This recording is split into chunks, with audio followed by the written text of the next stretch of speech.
Concerns about where the yen is going are also gripping people outside Japan. Janine Graham explains what the yen's rise could mean for the rest of Asia.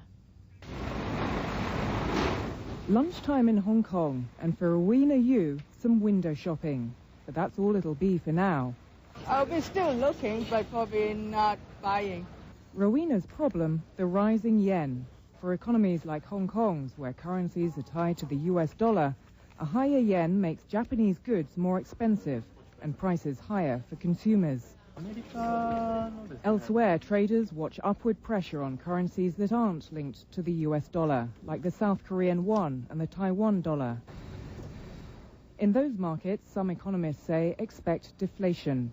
The individual governments will seek to stem that rise by continuing to sell those currencies. In other words, that is going to actually increase money supplies throughout those economies where we have the currencies rising. Those currencies are rising, but some economists say that's because of domestic factors and don't blame the yen. The notion that the yen drives the Korean won and the Taiwanese dollar is one of the sacred red herrings in the market.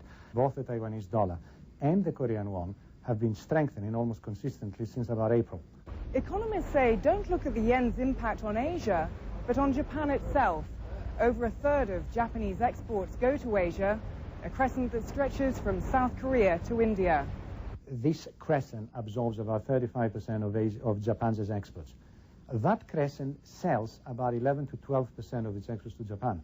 So Japan is 3 times more dependent on Asia than Asia is on Japan. Which is perhaps why in Japan they're glued to the screens, wondering where next for the yen. Many economists expect further strengthening on the back of a rising stock market. For Rowena Yu, that could mean a lot more lunchtimes just window shopping. Janine Graham for CNN, Hong Kong.